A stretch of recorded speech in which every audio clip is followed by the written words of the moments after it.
Augmentation du prix de l'essence, ça a des incidences pour les employés. 2 $ le litre à Montréal présentement. On se pose deux questions. D'abord, la fameuse prime d'indemnisation qu'utilisent les entreprises pour rembourser les frais de déplacement aux employés. Pourquoi les entreprises ne les mettent-elles pas à jour en continu au fur et à mesure que le prix de l'essence fluctue? La deuxième question, que peuvent faire les entreprises pour soutenir les employés dans cette période où le coût de l'essence est tellement dispendieux? D'abord, pourquoi ne mettent-elles pas les politiques à jour en continu? Il faut réaliser que ce n'est pas une obligation pour les employeurs de faire ça. C'est sur une base volontaire. Ils n'ont même pas d'obligation de rembourser les dépenses ou d'avoir une telle indemnisation pour les déplacements. Ensuite, il y a une notion de tradition. Habituellement, les entreprises mettent à jour leur politique et leurs primes une fois par année à une date anniversaire. L'idée de le faire en cours de route, ça vient briser des façons de faire habituelles. Ensuite, il y a une notion de calcul. C'est qu'il faut déterminer quelle est la nouvelle allocation qu'on va octroyer. Puis l'allocation, souvent on la connaît autour de 66, 69 sous du kilomètre. C'est ça l'indemnisation de remboursement pour les déplacements. Ça inclut plus que juste les frais d'essence. Ça inclut l'usure du véhicule, les assurances, l'entretien. Alors, il faut déterminer quelle part on octroie à l'essence et quel sera le nouveau montant qui va être offert aux employés. Ensuite, il y a des critères à déterminer.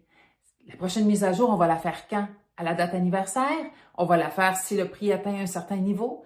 Et comment on va gérer les précédents? La prochaine fois que le prix va augmenter, est-ce qu'on va le faire de la même façon? Il faut que l'entreprise soit en mesure d'expliquer sa réflexion, notamment au fisc, pour s'assurer que ça rencontre le critère de raisonnabilité.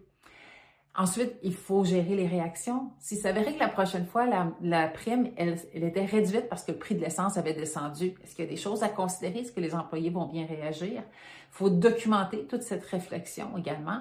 Puis, il y a une notion d'arrimage.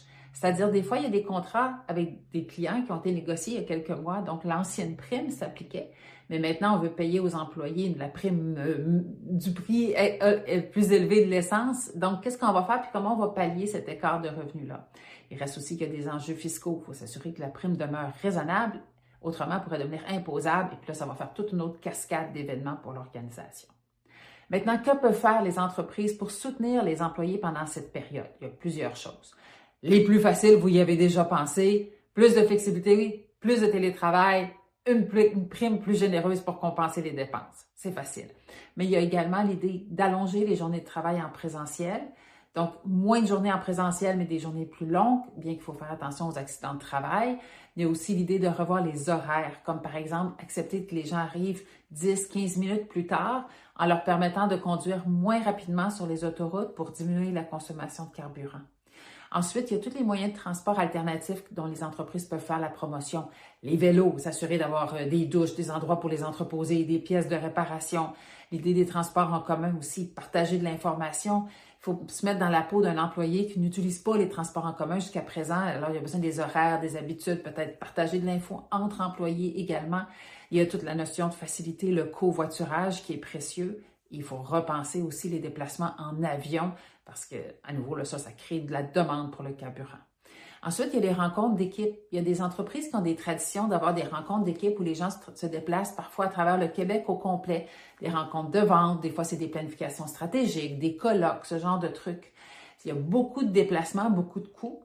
Au lieu de les faire plus fréquemment, on peut les faire plus longtemps, donc ajouter une journée à un colloque, mais en faire moins.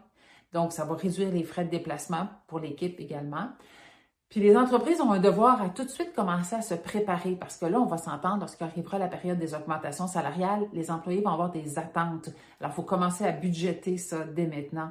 Il y a aussi, s'il s'avérait qu'il y avait des bris de production, là, si des entreprises n'arrivent plus à se procurer des matières premières à cause des changements au niveau des chaînes d'approvisionnement, mais il faut se préparer à le nommer rapidement aux employés pour qu'ils puissent s'organiser de leur côté.